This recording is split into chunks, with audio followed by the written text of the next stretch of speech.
Everybody talking about this new Wyatt 6 stuff. I mean, my gosh, that horror film haunted house debut they had was spectacular, and it was worth the wait because they had dropped the QR codes for a while now, and there were a lot of people that were, very impatient with it and saying they didn't care and it's whatever.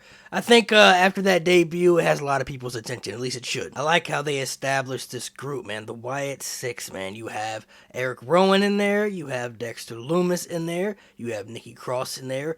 Joe Gacy's in there, and then you have Uncle Howdy in there, and then everybody's been speculating, asking who's the sixth person going to be because there's only five of them on the stage. But I think the lantern is used for Bray Wyatt as his spirit, so I don't think they're going to add anybody else to the group. I think it's originally supposed to be those six. If Bray Wyatt had still been alive, that would have been the original group right there as a whole. But I think they're still going to go with the same plans as that group. Just Bray Wyatt, is going to live in spirit with the lantern being used and everything, which is totally fine. Alexa Bliss would be the only other person that would make sense in my mind to join the group because she had that connection with Bray Wyatt, but I don't really know if they really need her, honestly. Like, they're not going to suffer without her. So the direction they're going in, I think with that, honestly, it probably is the best move. But you just look at these characters as a whole, the creativity with the mask and everything. That production they had for their debut is one of the coolest debuts I've ever seen. I mean, the thought process behind it, kudos to WWE for the creative, whoever was behind it and everything, and the writing team and the production. Like, that was masterful stuff, man. It felt like you were entering a haunted house but watching a horror film at the same time. People also speculating, like, who did they take out? We know Chad Gable got murked. I mean, man, hey, pray for Chad Gable, man. Rough time for him. Rough time for him. Won the Intercontinental Championship. Then he lost his academy, and then he got murked by the Wyatts, man. God, man. The other ones, I'm not really sure. I've seen people throw out Gunther, Carmelo Hayes, even Triple H, Bruce Pritchard. People throwing out crazy scenarios. So the only one I'm going to say that we know about for sure because we physically saw him, like, up close was Chad Gable. It looked like he had a bullet wound in his head, bro. It looked like they pulled up, and just pow!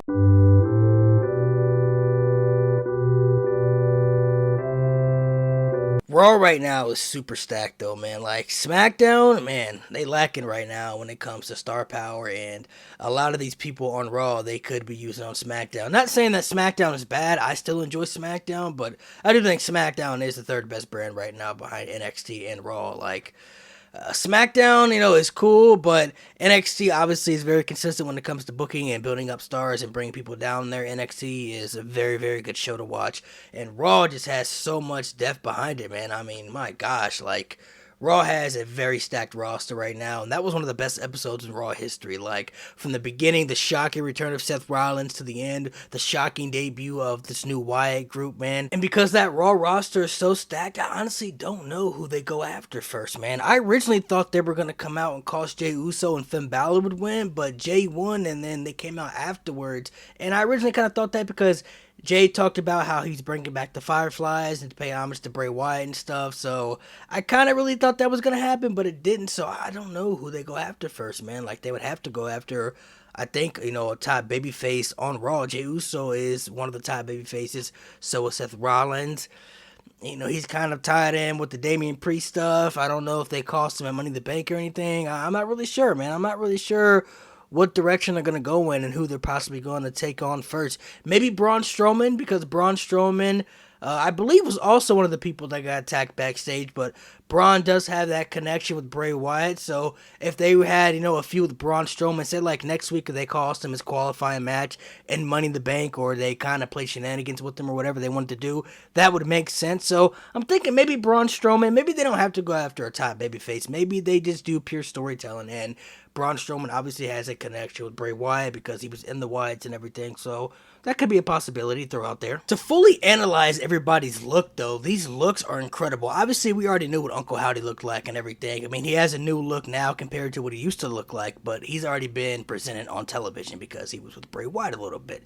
Nikki Cross, bro, when she first came out, I thought she was like the Grudge or something. Like, She looked like a half zombie, half grudge type person. I'm like, you know what? I don't want no smoke with her, man. Like her look looks whacked out, and she's always been really, really good at playing a psychopath character. So she fits extremely well in this group. Eric Rowan's look was great. The sheet mask, obviously from the Wyatt family days. The sledgehammer from the Bludgeon Brothers stuff, paying homage to Brody Lee and everything. That was awesome right there. His look is just, my gosh. I mean, these looks are just very, very, very creative and very good.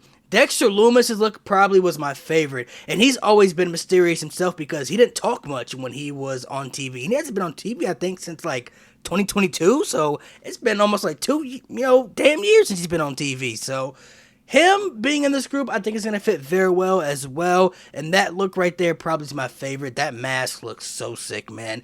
Joe Gacy in here, he always played that mysterious character in NXT. And a lot of people actually, when he was in NXT and everything, a lot of people said that Joe Gacy kind of reminded them of Bray Wyatt a little bit as far as his promos and just kind of his little presentation. Not saying that he was Bray Wyatt, but I think a lot of people had felt, he kind of had similarities that kind of reminded them of Bray, and that was pretty cool. So he fits very well. I mean, this whole group alone is just like, my gosh,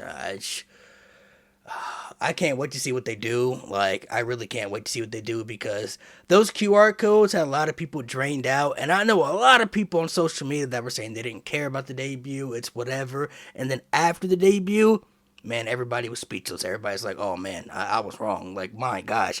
After you saw that debut and you knew they were showing up, but once you saw it, you were like, what is this? Like, I can't wait to see what happens with this. We're here